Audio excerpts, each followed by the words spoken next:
కూల్‌గా ఉండే ఫ్రూట్ కస్టర్డ్‌ని ఎలా చేయాలో చూద్దామా? నేనిక్కడ 1 కప్ బెల్లాన్ని తీసుకుంటున్నానండి. స్టవ్ మీద ఒక పాన్ పెట్టుకొని, అందులోకి 1 కప్ బెల్లాన్ని యాడ్ చేసుకోవాలి. అలాగే లైట్‌గా వాటర్‌ని కూడా యాడ్ చేసుకొని, బెల్లం మొత్తం మెల్ట్ అయ్యే విధంగా బాగా కలుపుకోవాలి. ఇలా మెల్ట్ అయిన బెల్లాన్ని స్ట్రైనర్ సహాయంతో వడకట్టుకొని, ఒక బౌల్‌లోకి తీసుకొని పక్కన పెట్టుకోండి. నేనిక్కడ వెనిలా ఫ్లేవర్డ్ కస్టర్డ్ పౌడర్‌ని యూజ్ చేస్తున్నానండి. 2 స్పూన్స్ ఆఫ్ కస్టర్డ్ పౌడర్‌ని ఒక బౌల్‌లోకి యాడ్ చేసుకొని, మిల్క్ వేసుకొని, కలుపుకొని పక్కన పెట్టుకోండి. ఇప్పుడు స్టవ్ మీద ఒక పాన్ పెట్టుకోవాలి. అందులోకి 1 ప్యాకెట్ మిల్క్‌ని యాడ్ చేసుకోండి. మిల్క్ అంతటిని యాడ్ చేసిన తర్వాత ఒకసారి బాగా కలుపుకొని, బాగా మరిగించుకోండి.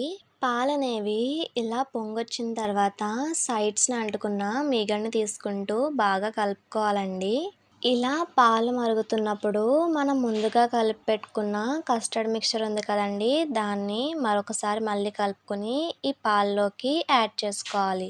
కస్టర్డ్ మిక్స్చర్ అంతటిని యాడ్ చేసిన తర్వాత మరొకసారి మొత్తం కలిసే విధంగా బాగా కలుపుకోవాలండి. పాలనేవి ఈ కన్సిస్టెన్సీలోకి వచ్చిన తర్వాత మనం ముందుగా తీసి పెట్టుకున్న బెల్లం పాకాన్ని కూడా వేసుకొని బాగా కలుపుకోవాలి. బెల్లం పాకం వేస్తూ కలుపుతూ ఉండాలండి. మొత్తం కలిసే విధంగా బాగా కలుపుకోండి. బెల్లం పాకం బాగా కలిసిన తర్వాత ఈ కన్సిస్టెన్సీలో ఉంటుందండి. ఇలా చిక్కగా ఉంటే సరిపోతుంది. స్టవ్ ఆఫ్ చేసుకొని పక్కన పెట్టుకొని చల్లారబెట్టుకోండి.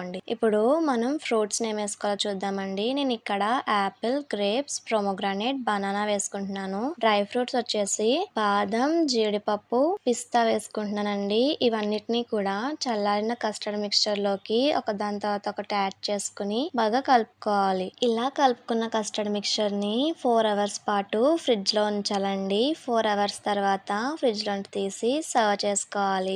ఈవినింగ్ టైంలో కూల్‌గా ఇలా ఫ్రూట్ కస్టర్డ్ చేసుకొని తినండి. చాలా బావుంటుంది. ఈ వీడియో కనుక మీకు నచ్చినట్టయితే మీ ఫ్రెండ్స్ అండ్ రిలేటివ్స్‌కి షేర్ చేయండి. మెయిన్‌గా సబ్స్క్రైబ్ చేసుకోవడం మర్చిపోవద్దు. Thanks for watching.